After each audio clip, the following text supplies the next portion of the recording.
Strategy advisory. Oh, good. Okay, we may be live, we may not be live. I don't know yet. Looks like we're live. Morning. I guess we're live. Okay. Hey, we got a new message. They've done an upgrade on Zoom, and you don't know what it is you're going to see until you see it. Great. Okay. Well, good morning. Happy Monday. Happy President's Day Monday to you. Why, thank you. It's my day today, President's Day. Oh my, oh my. Yes, it's the one time I'm going to exploit it, okay? Yes. Let me turn off our volume here. There we go. Thank you, Harry. We are live, aren't we? Let me check. How to take the pulse. Yeah, I'm feeling something. Enough coffee in my special mug. Mine too. Cheers. Cheers to coffee. Cheers. Lots of coffee this morning. Oh, I made some of my crazy instant espresso with a lot of caffeine. So you guys out there, you're all lucky because this is only beginning of cup number 2. Normally, I'm done with cup number 2. I would just be a hot, wired mess. But we are so glad that you are joining us this holiday. You know, you're probably all exhausted from Valentine's Day. I'm not, but pretty boring on the Valentine's front in my life.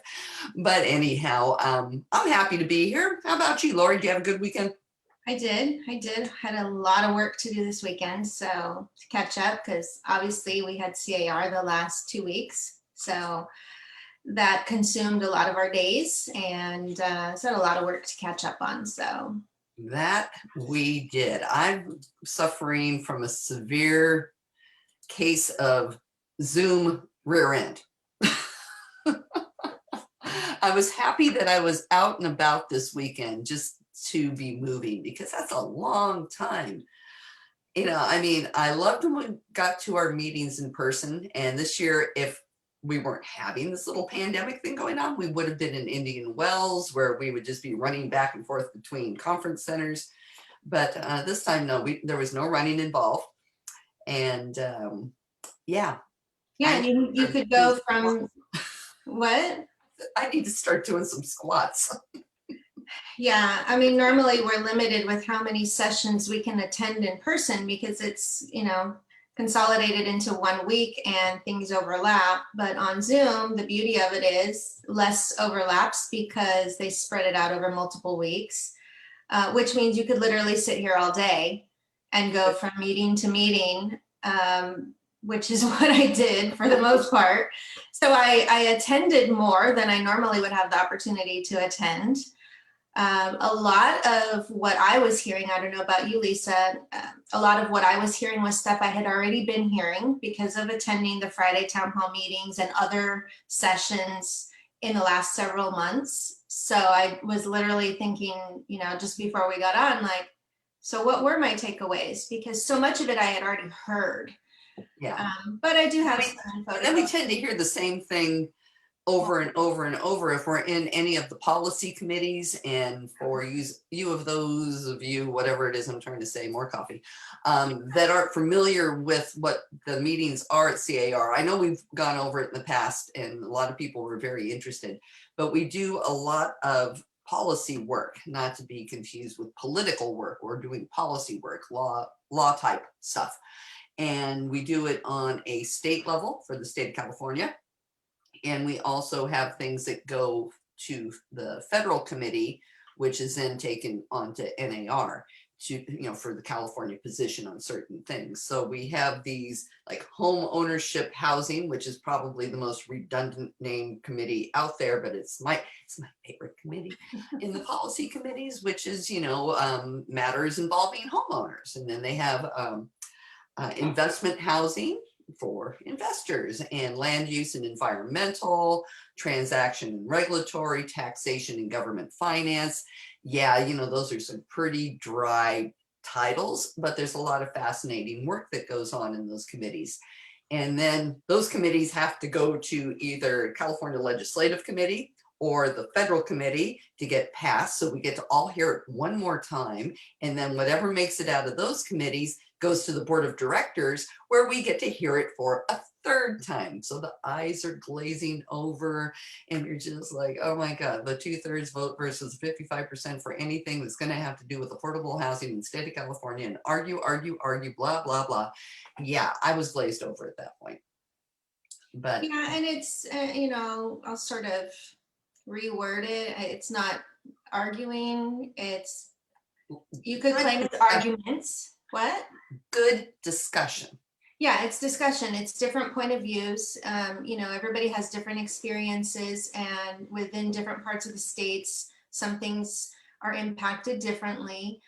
We've got agents who are also lenders. We have agents who are also property managers, who are agents who are also notaries. So sometimes they bring in those different experiences that someone who only sells real estate isn't going to consider when we're looking at a certain policy. So they're good discussions. They can go long though. Yeah. And sometimes when you're on the third round, you're just kind of like, Yeah.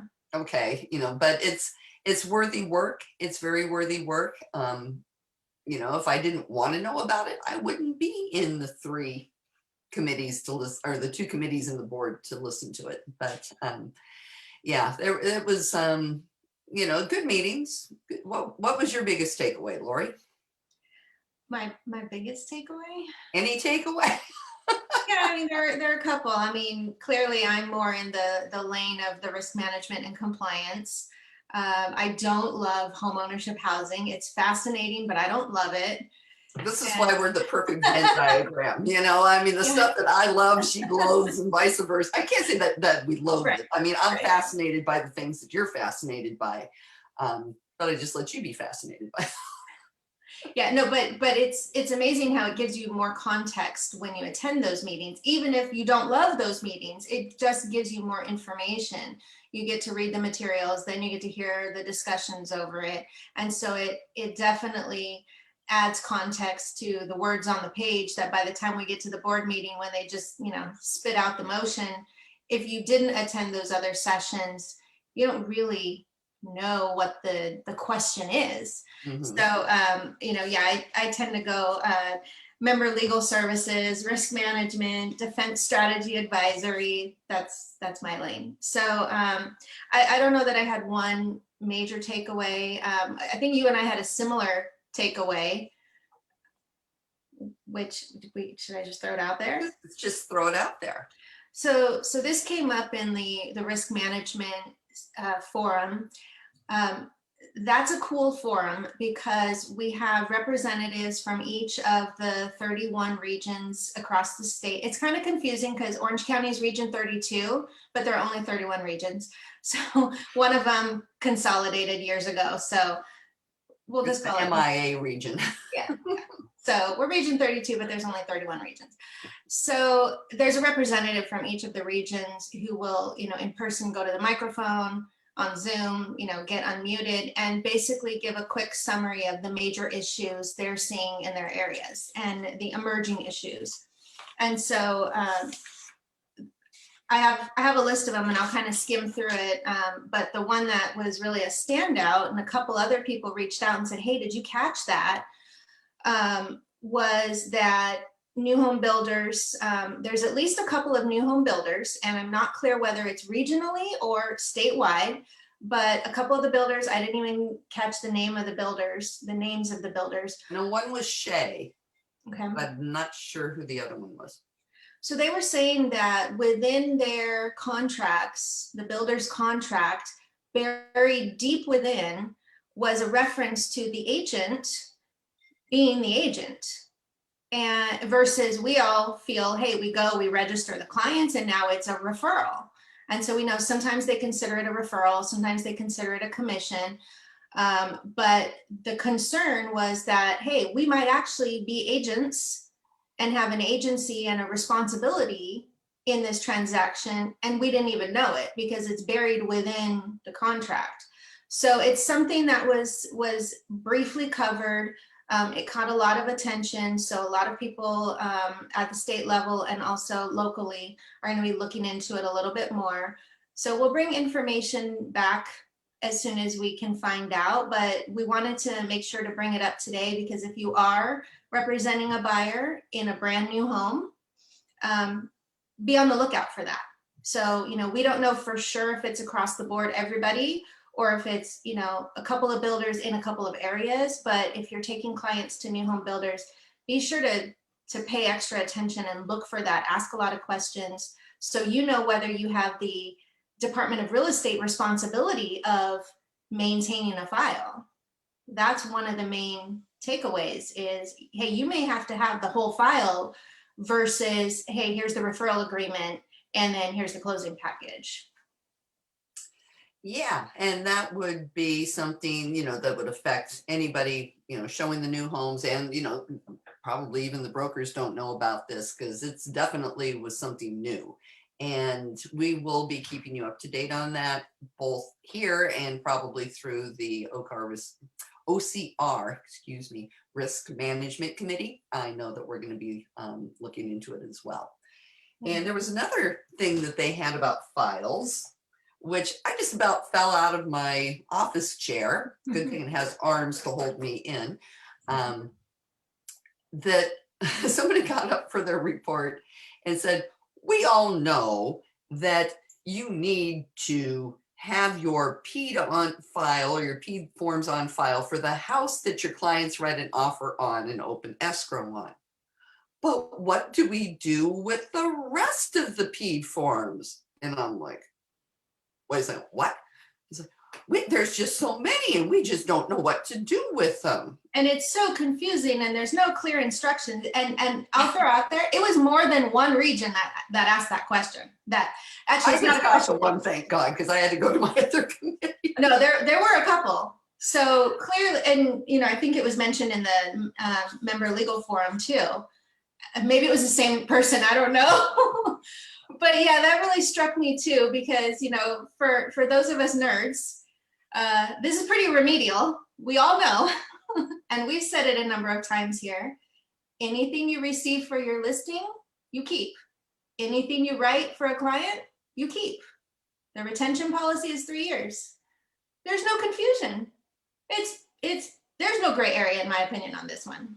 Write a PED, keep a PED. Yeah, I mean, we all remember back T-shirts with that. Right, there we go.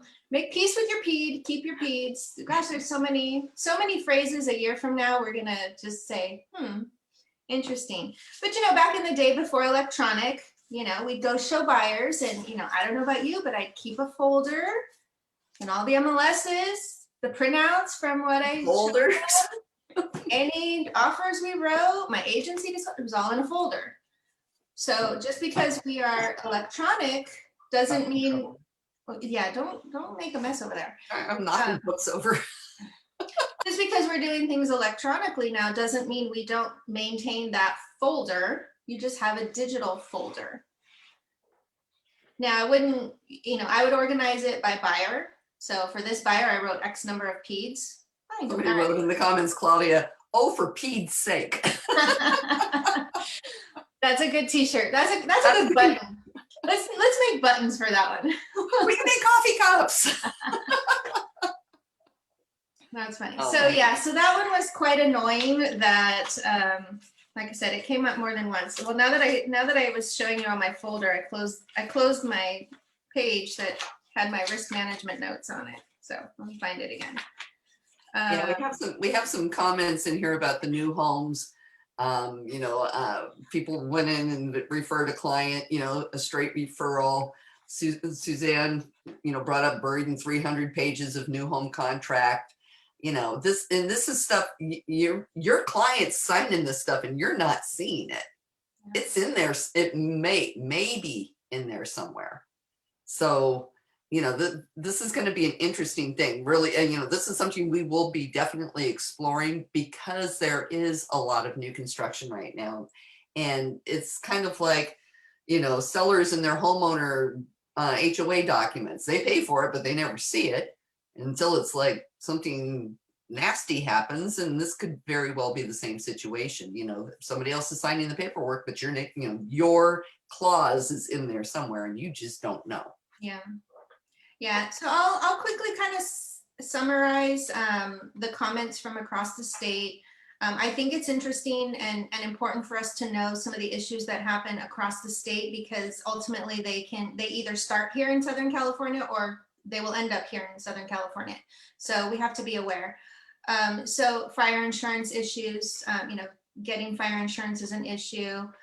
Questions, not understanding how to complete the new insurance disclosure, the home hardening disclosure. It's not an insurance disclosure, but that's what they said, and that's what I wrote.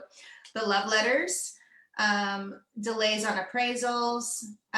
This one on the PEDS, the seller signing only once in the beginning of the listing, and it was like 2 weeks before buyers are going in and seeing it, so that being a concern. I have to share something I saw because it's just cracked me up. On a listing that I had, we opened escrow Friday, so we were having showings all last week. I get this PED form and they write for the address, every and all listing in CRMLS. That was mentioned in the committee too. It's like, I mean, I can understand like, all properties in, Lake Forest or something like that, but every listing ever in the MLS. I thought that was, that was pretty lazy. It's just lazy. Yeah, there's no other explanation for that than being lazy. Yeah, the new construction agent versus a referral fee, C-Rise and the Coastal Commission mandates, open houses still happening, low inventory, multiple offers, and then point of sale mandates. The concern, some areas do have point of sale mandates, and the concern that this could become more of a thing. So we need to watch out for it. Showings, setting appointments, and then not showing up at that time and then showing up at any other random time and feeling like, well, I made an appointment, so therefore I get to go in, was an issue. Clear cooperation, just different rules across different MLSs is a problem. And then the rental moratorium, seeing an increase on fraud on leases again, or still, but I guess more on the rise right now. Square footage disclosure issues. This one was interesting. First-time buyers purchasing property together and creating a tenant in common way of holding title, and not necessarily understanding what the ramifications and benefits and issues could be with that. So just kind of throwing it out there, like if that's something they want to do, that's fine, but make sure they know where to go to fully understand it. And then this one was great. The guy giving the report, and I don't know what part of the state he was from, he mentioned that somebody within their association that is on the professional standards committee actually submitted a statement that said this, and he read it to us. The public has no problem seeking retribution when the agent fails to protect them related to the COVID rules. So they had seen an increase in arbitration cases where the client was going after the agent because they failed to protect them. And it implied that it was sellers that were doing this. So I thought that was pretty fascinating. We do have a question. Ruth would like to know, what is a point of sale mandate? We're going to nerd you folks up. A point of sale mandate would be when you're in the transaction, a city can essentially say, well, in order for this property to transfer, we need to come out and inspect, fill in the blank. So whatever that may be, it could be, the concern when it was brought up was specifically with the home hardening, if I recall now, where right now we have that disclosure that says, hey buyer, just FYI, you're in this high fire zone. And these are some of the types of features that the home may have that could result in the house burning down, is basically what that paragraph covers. And so a point of sale mandate would be, well, you know what, to make sure that the buyer is receiving a home that is not going to burn down, let's mandate that all of these home hardening features are taken care of, are completed, before the sale goes through. So that would be one example of a point of sale. We all were worried that when the water conserving fixtures law, I keep slurring my words today, when the water conserving fixtures law went into effect, that it could trigger a point of sale mandate where, hey, by law, you have to have this, but nobody's checking. You know, the home inspectors are just making a note, but nobody's checking. Well, they could have very easily said, hey, the city is going to go out and inspect for that, and it has to be completed, meaning all of your fixtures have to be updated in order to sell. They didn't do that, at least not locally. I don't think anywhere statewide they did it.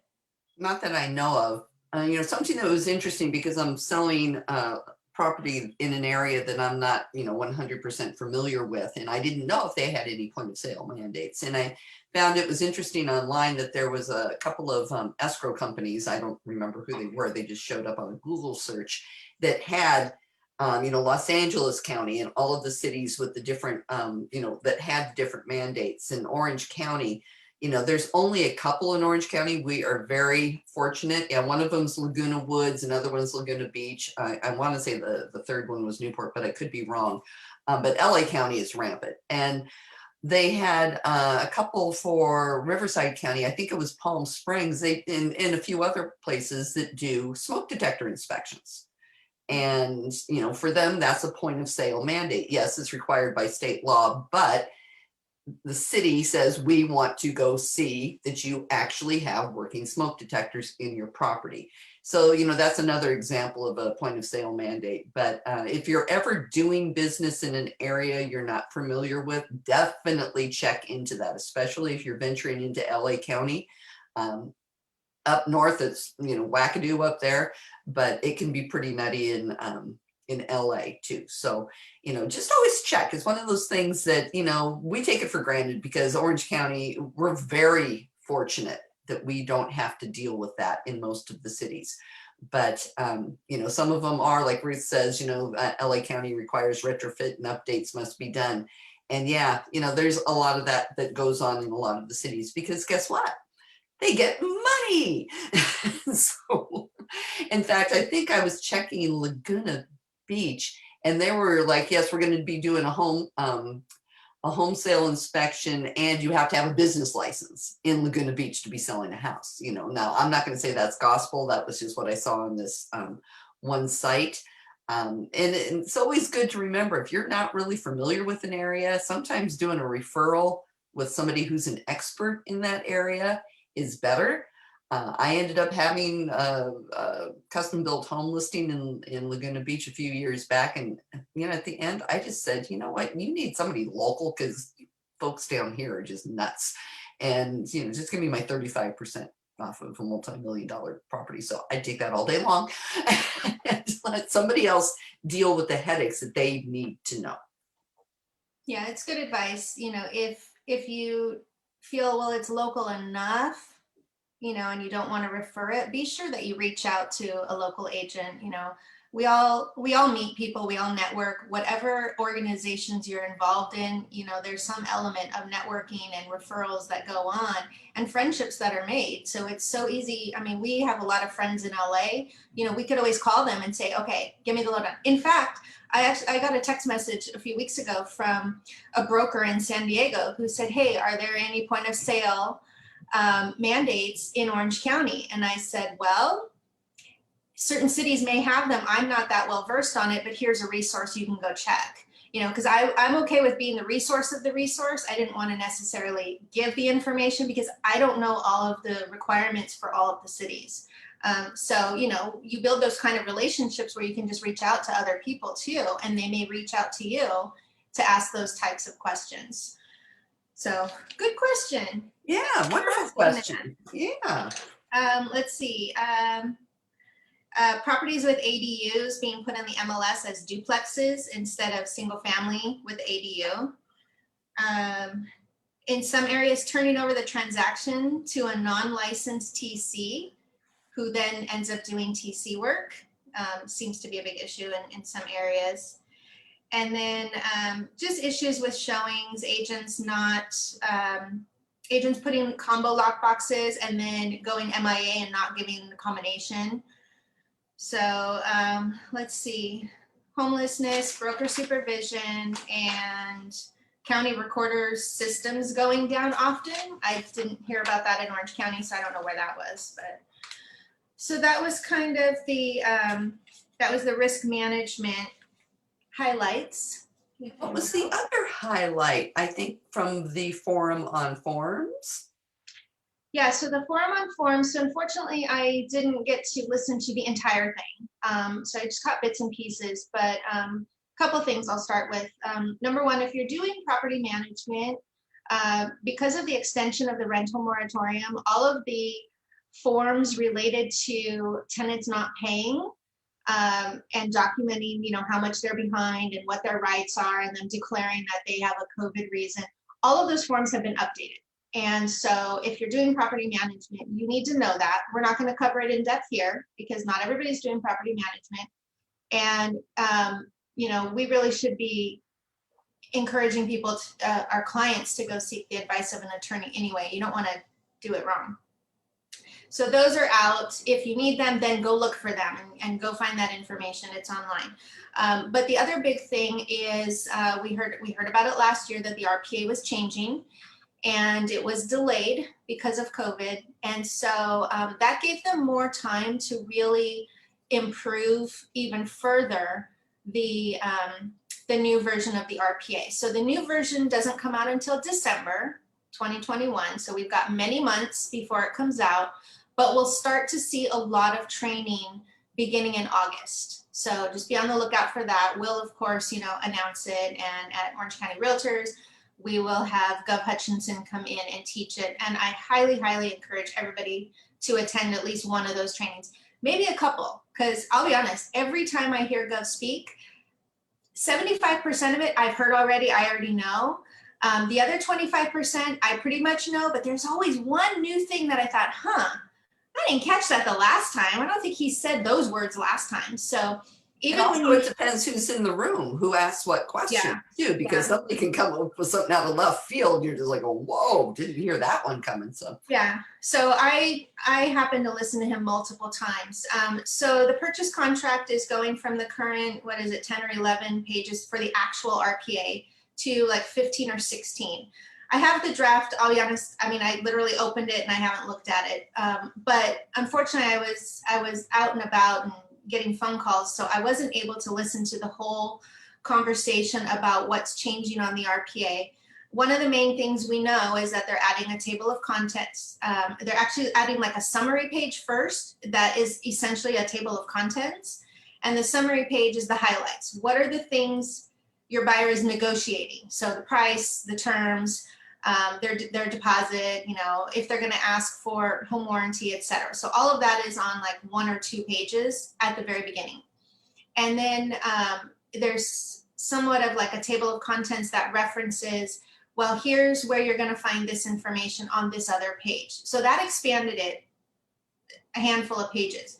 But beyond that, what they've done is they've really looked at the terms within the contract and identified where problems come up. So, what are the types of calls they get about the purchase contract or the transaction from the hotline that could be resolved in the RPA? What are our industry partners experiencing, escrow or title, that could be resolved in the RPA? So I didn't get to hear a lot of the examples, but one that I did catch that I want to share is, how many times has the buyer put in, I want $800 for the home warranty, but the seller doesn't agree to pay $800. The seller agrees to pay $650 because that's the price of the package, right? Whatever the price is. And so what happens? Escrow has to reach out to the buyer's agent and says, your buyer plans on paying the difference, right? And then the buyer's agent says, yeah, my buyer plans on paying the difference. And then an amendment has to be drafted and signed by everybody, clarifying that, yes, the buyer's paying the difference. So what they're doing in the contract is they're adding language that says, hey, buyer, if you're asking for more than what the seller's agreeing to pay, then you agree to pay the difference. Problem solved. So easy. So they went through, and that's one example, and maybe that's the easiest example. I don't know, because like I said, I didn't listen to all of it, but I'll be taking some time to kind of dig into it. And if I catch anything else before the trainings start, I'll mention it to you guys. But, it's things like that that although it's longer, and I know it's painful to try to present that much content to your buyers and even to your sellers when you're receiving offers, but if we can reduce some of the problems that are created, that's so much better. And I just remembered there's like a page and a half of explanation about days. When the days counted, and Lisa and I had a transaction where that was a problem, a major problem. Yeah. And so PTSD right now. I'm sorry. I know, it just hit me. I was like, oh yeah. Oh my God. We probably would not have had that problem if this contract had been in play when we had that transaction. So I don't remember any details about it, but from what I could basically remember, like there's some different scenarios, not necessarily scenarios, but for this function or this action of the transaction, this is how you calculate the days. So we'll look forward to reviewing that more in depth and then seeing that happen. So even though the training starts in August, don't take for granted that that's too early because it doesn't roll out until December. Like, it may be worthwhile to attend the training multiple times. So that was that. We do have a comment in here from Jeff Campbell. Mary Jean says that we're frozen, but she can still hear us. I don't know. Can you guys, are we moving? Are we moving? I don't know. But hopefully we're on. Hopefully that's just, a Mary Jane internet connection problem. But Jeff Campbell says, my counterexample on the home warranty is buyer will pay for and provide home warranty not to exceed blank. When you say provide, they can't dip out and say, I'm saving money and not getting it. Because I think I know what he's saying. He's talking in Jeff Campbellese. So we all know that can be a little hard to decipher sometimes. But, that people can't say, okay, well, it exceeds, you wrote down $500 and it exceeds 600 or it's over $600. So therefore we're not going to do this. So I can understand what he's saying, but I think that will add clarity what they're putting in the contract. So if somebody really wants to twist that clause, which is what that would be, it's quite the twist, but I can see somebody's brain working that way. This would eliminate that as well. Okay, sure. Yeah. Okay. Yeah. I didn't hear the actual language, so hopefully I said, it's Jeff Campbellese.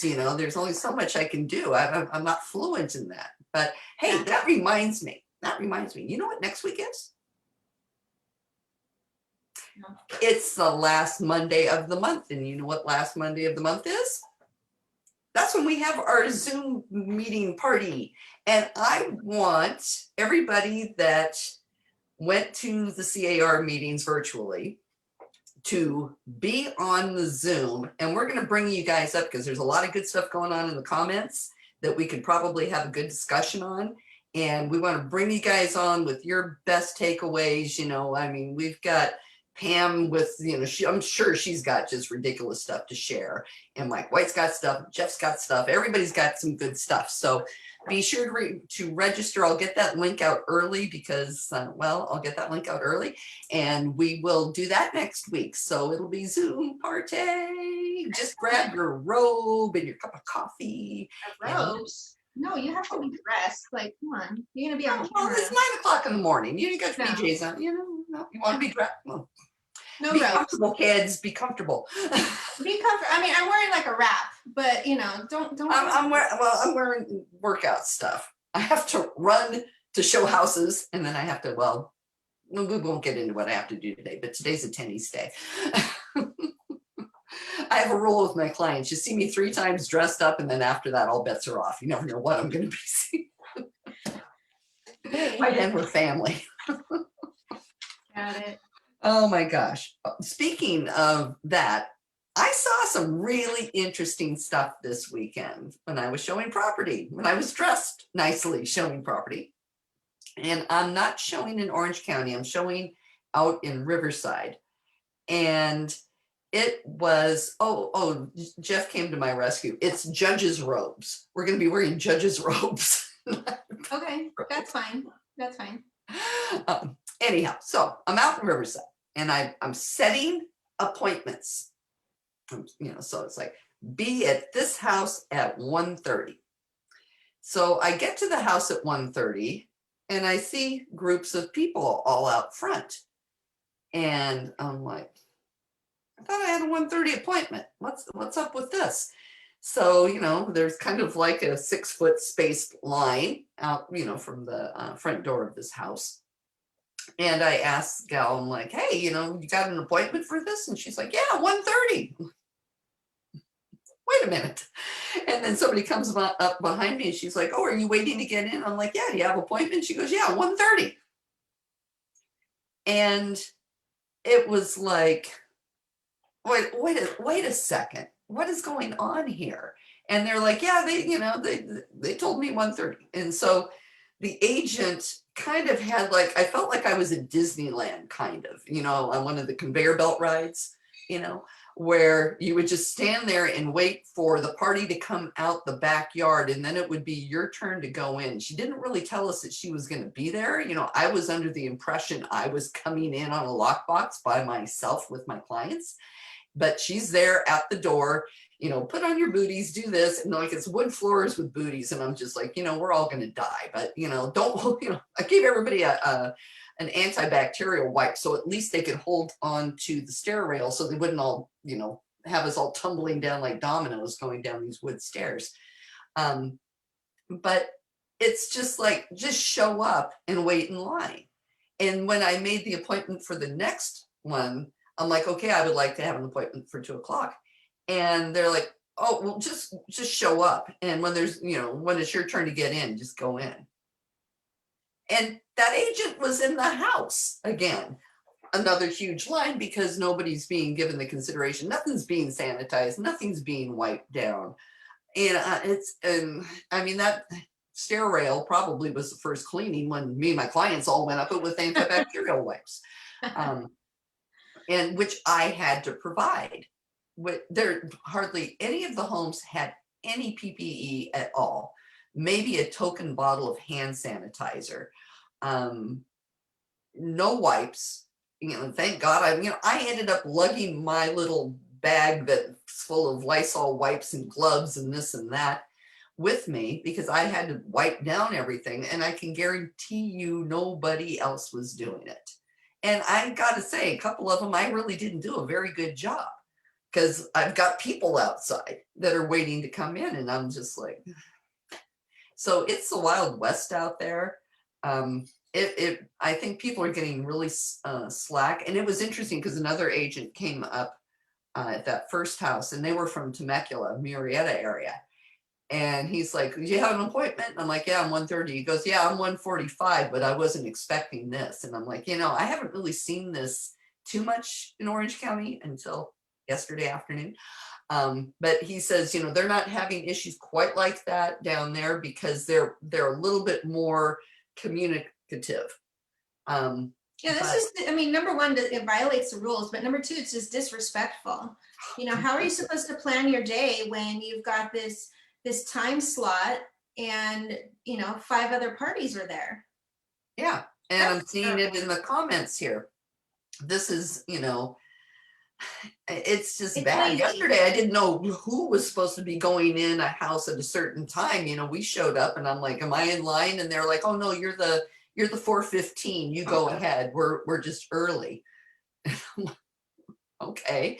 But there was, again, nothing to clean the house with. And it's like, this is just ridiculous. I'm in the house for 15 minutes with my client. Somebody else is ready to come in. It's just really bad. You need more time than 15 minutes. Every 15 minutes for a showing is not right. I didn't have time to do anything to that house before the people were saying it's our turn to come in. Well, even, when I was showing my daughter and when I was showing her properties last fall, she was under so much stress when we'd go to these properties and we'd have a 15-minute time slot. She's like, I'm supposed to make this big decision and I can't even remember what I saw because you're just brought in like cattle. And it's like, I respect we needed to have the time slots and we needed to have the time in between cleanings. but the reality of what our buyers are feeling is different. And she just felt like this extreme stress. How am I supposed to know how much I want to write over list price because I'm competing when I can't even remember what the house had and what I saw? And she's like, I just felt like, I was pressed for time. And, we have to remember there's a different perspective that our buyers have on that experience. We have our lens of the compliance and the safety. And they have this lens of I'm supposed to make a decision, and I feel like cattle being just pushed through here. So and that's how it felt. I mean, that was, I mean, I felt like I was getting on the Peter Pan ride at Disneyland. Okay, wait until the car shows up, and then walk through the house and go this way, then go upstairs and come back downstairs, and then go to the backyard and go out the garage. No, I think the Haunted Mansion would be a better, like you're all huddled together, and then you wait. I was just trying to think the jankiest, right? Oh, Haunted Mansion's the best one. Mr. Toad? Is that the jankiest ride? I mean, no, Haunted Mansion's too good. Yeah, I want to see the faces singing, and so anyhow. I miss Disneyland. Let's see. This is a legit concern. Yeah, it is. I mean, we have a less than optimal situation right now going on for our clients. And I'm seeing it with the listings, and I'm seeing it from the buyer side. Let's see, Inez says, my buyers are not comfortable writing an offer over asking after only seeing the home within 15 minutes, and you can't go back because the listing agent says we have multiple offers. Can they actually mandate the 15-minute showing rule? I think the problem is they're not spacing the appointments. Like I use showing time for my last listing because I knew it was gonna, and I'm talking a little teeny weeny house that 10 minutes, you could go through the thing 3 times and open everything if you wanted to open it up. I mean, it's that small. But I went through on showing time and blocked out every 15 minutes. So there was a half an hour period between, the beginning of the appointment and the next one coming in. And I had my table out front with the cleaning supplies and the hand sanitizer and mask if you didn't have them, just so it's there. Because honestly, if I want my listing cleaned to be in compliance, I better have the stuff out. Because when you're showing 7 or 8 houses, how many times do you get out of your car and say, oh crap, I left my Lysol wipes. I didn't bring them. And then you can't get out of line because, well, then you're going to lose your spot to get in the house. I mean, this is ridiculous. This is absolutely ridiculous. And I don't know what we can do about it except agent education and broker supervision. Yeah, I mean, there's no rule on the 15 minutes, but that seems to be what everyone has adopted. I think because showing time has those 15-minute intervals, that just sort of became the de facto time frame that you get. And, I respect the ones that at least block out the time for cleaning. And if that means then you only get 15 minutes, it just sucks for the buyers. Yeah, it really does. And in a market like this, I mean, I'm telling anybody that that does not have to buy a home right now, just wait a little while. We're going to get some more inventory on the market. This is normally the time of year that there's really not much inventory anyhow, if we're having a normal selling season, which who knows. But it's like, why subject yourself to this unless you really, really have to? Because you can't make a good decision. And the listing agents are being very lazy. And the one that I showed yesterday with a little bottle of hand sanitizer on the counter, that there was, 15 minutes, boom, boom, boom, boom. That agent should have known better. That I know that company should know better. I was quite shocked. I'm not going to say anything about who it was or whatever, but I was honestly floored that they were just letting people, piggyback showing after showing after showing. And, maybe it's going to take a lawsuit or something to get people, or, I don't know about you guys, but I get a lot of offers in on listings. And then when I put the counters out, half of them disappear for one reason or another. the people that had to have that house, that had to get in that house, all of a sudden they don't care. So are they realizing I don't even remember what it was that I saw? Or I went to 17 houses and wrote, 10 offers. I don't know what's going on out there. I mean, I'm telling my clients, you see something, you like it, we're going to throw something at it because that's really all we can do. Yeah. Somewhere in one of the sessions, I remember hearing a similar situation where they were saying the buyers are writing on everything just so they could potentially get something. And then the one they get, they're not really in love with. And so they're not bringing in their deposit and they don't open escrow. And so, the concern is this is what our buyers are dealing with. So they're just, throwing something out, hoping something sticks. And then it's causing some issues for the listing agents because the offer that they then select, it's not really the house the buyer wanted. And now they're changing their mind. Yeah. And, the sellers are all expecting, 15 offers or whatever. And it's just like, no, you don't need this because of 15 offers, I'm going to guarantee you 11 of them are going to be flakes, and you get all excited about, oh, look, I can have this bidding war and blah, blah, blah, blah, blah. It's like, you still got to make appraisal. And the appraisers really don't care that you have 15 offers. I mean, it used to hold up, but, I mean, it's just crazy. And Inez brings up another good point. That's why you write a backup offer. On my little house, we've got buyers that just love it and are so excited about it. And I've got a backup. And so when I'm out, at least, attempting to find a house for them to move to, at least I can say we're in escrow and we got a backup. So we're going to be good to go one way or another. But good advice. Yeah, and Harry, you only do need one. I tell, I really actually tell my sellers now, I hope we only get 2 or 3 because that's really all I want is the opportunity to use a multiple offer counter. I just need 2. That's all I need. I just need 2. Yeah, and it's a good point because I talk to a lot of brokers and they're always, I'm dealing with the stress of having to write so many counter offers. I got 15 offers. The agents are not excited to have 15 offers. It's just more complicated for them to then go back to the seller and say, all right, here's what we're dealing with. Yeah. So I think you're right. We only need a couple. We shouldn't be expecting to get so many, although we still are. And I hadn't even thought about how the sellers are perceiving it. They're perceiving it as, oh yeah, I'm going to put my house on the market and get 15 offers and sell my house for 50,000 over ask because that's what I'm hearing is going on. And the funny thing is in where I'm working, I'm not seeing the 15 offers. I'm talking to more agents, not seeing the double-digit amount of offers. A lot of agents that I've been talking to have been saying, nah, we're seeing maybe 3 or 4, 5 or 6 top end. Well, outside of Orange County?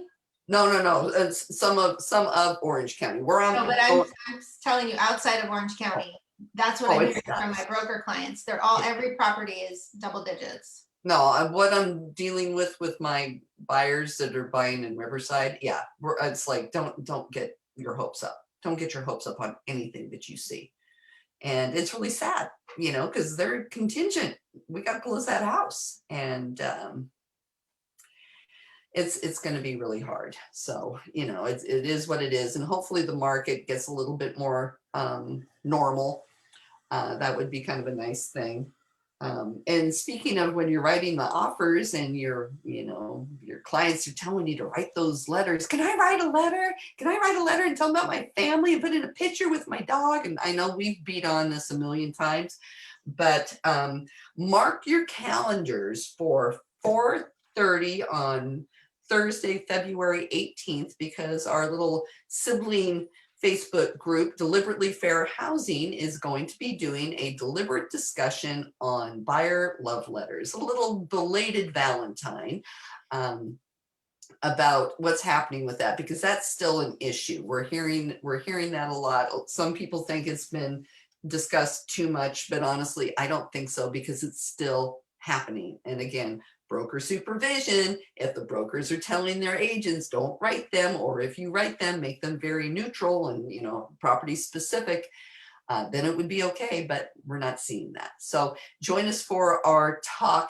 on deliberately fair housing. I'll put a link in the page today after I get done from running to Riverside again. We'll have that out there because I think it'll be a good discussion too. We'd love for you to join us if you're not a member of that group already. So, and what else is going on out there, Lori? Well, I'm going through some notes from another session I attended.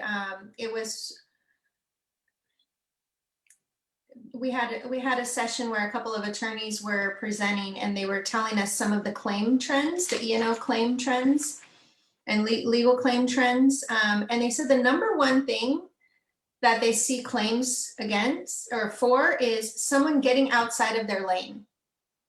So doing work, even though they're licensed to do it, but it's not their specialty, they're getting outside of their lane, they're getting in trouble.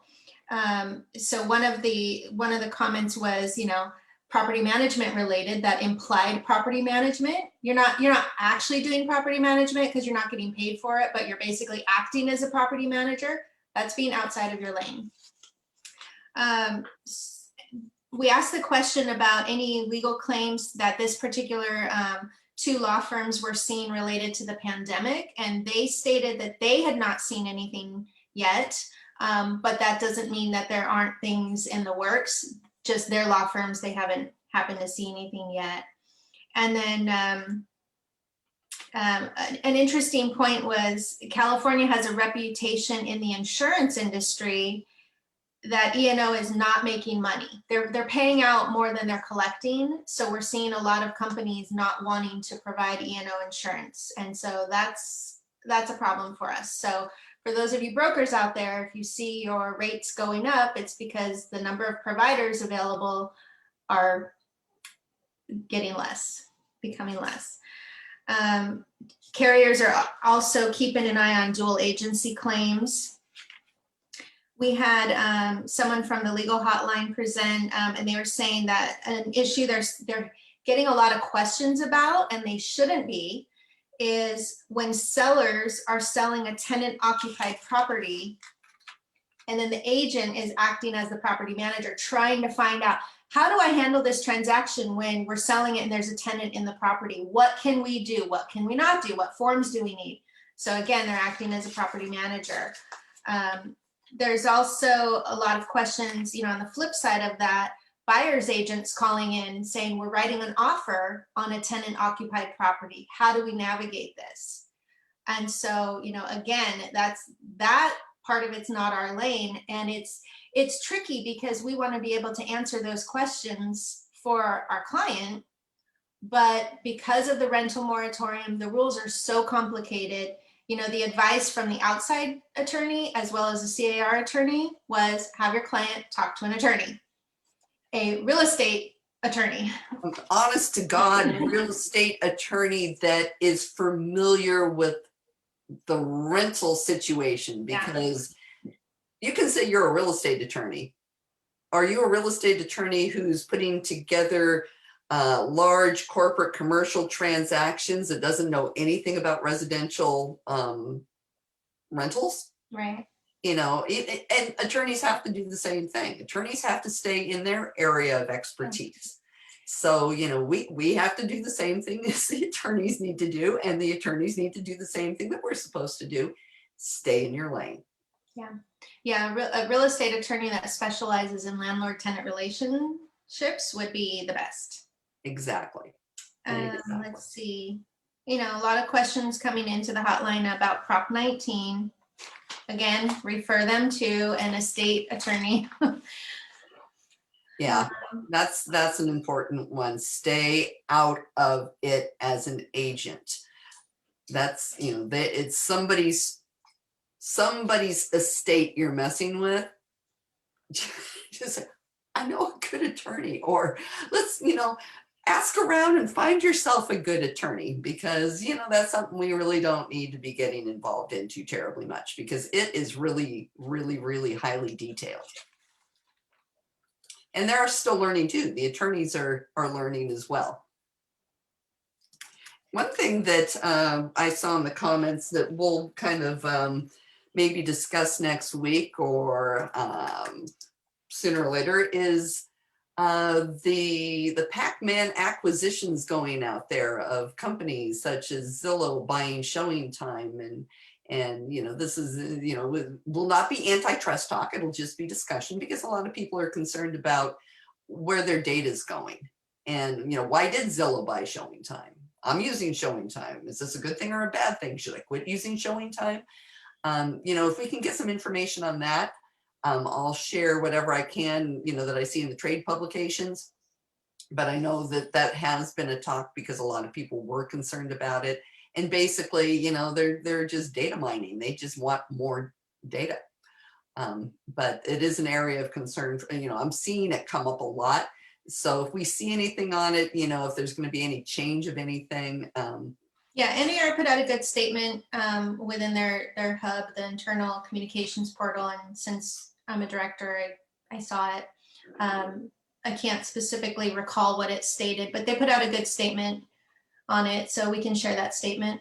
Yeah, I haven't gone through my NAR stuff yet. I saw it piling up in my emails. And well, it's funny because I can't keep up with it either. There's so much. I'm on so many different threads, and thank goodness it goes to the email, or I'd never see it. But I happened to see that one, and then one of our fellow directors from Orange County Realtors emailed saying, "Hey, you know, in case you didn't see this," which I had. So it was a good statement out there. Yeah, it's basically a quest for data ownership, and we're seeing a lot of the companies out there. You know, if you're into watching that kind of stuff, watching what's going on in the tech world and all of that, there's a lot of acquisitions taking place, and you know, a lot of realtors are like, "Hey, what's happening here?" And actually, I had something interesting come up in a conversation with my client yesterday. Is he was trying to see what the demand for rental properties were, because he's, you know, thinking of buying an investment. And he's like, you know, I went on to Zillow and I can't find any rentals on there hardly. You know, I think that there's no rentals on the market. Must be a hot rental market. And I'm like, no, they changed things up, and now I think they're charging like $10 a week to post a rental listing. Yeah, I don't know what the fee is, but yeah, they're charging for it. Yeah, it's pretty crazy. So, you know, you may want to, you know, if you have a client that's you know, really looking at that site, you may want to tell them to broaden their horizons on a search. You know, rentals are hard because they're all over. I mean, it's, whenever I get a rental listing, people will say, "Hey, I saw you on this site." And I'm like, "What the hell site is that? I've never heard of it," you know, and it's interesting because I know that they own a few sites out there, and I don't know if they're still aggregating information on those from the MLS or not. So I don't know. It's a weird world out there. You know, just tell your clients to have you find these things for them. And then good luck trying to find them on Yeah. all the different places, because they may not be on the MLS. They may be posted by a property manager who's not a licensee, but that is allowed to post them. There's a ton of different like apartment websites and other websites for rentals. So yeah. You know what I do? I just say, you know what? I'll help you with what I can. You just go look. You find something, go knock yourself out. Yeah, I'll help you negotiate it. Your contract. Sometimes you just go. But it's an interesting world we're living in right now. But you know, I was really concerned that we weren't going to have enough to fill an hour, and it's been an hour. So reminders, join us this Thursday, 4:30, the Deliberately Fair Housing Group. I'll set up the post today in our group, but we'll have that love letter talk because I'm seeing it in the comments. In fact, Jessica said that on one of the outside real estate groups I follow on Facebook asked a question to the group on best advice to get buyers' offers accepted. And the buyer love letter was the #1 answer. We need to talk about this more. And I highly agree, which is why we're having this talk. And, you know, invite you know, friends to join our group. We would love to hit 1,000 members by our 1-year anniversary. So tell your friends about us and have them join. And join Deliberately Fair Housing as well. join us for that. And if you can't make it into the Thursday 4:30 actual meeting, it's going to be like what we do here, Facebook Live, with coming from Zoom. We're going to have it on our YouTube channel. In fact, we have a YouTube channel for Nerdy Real Estate Resources because we want to be your resource for nerdy real estate information.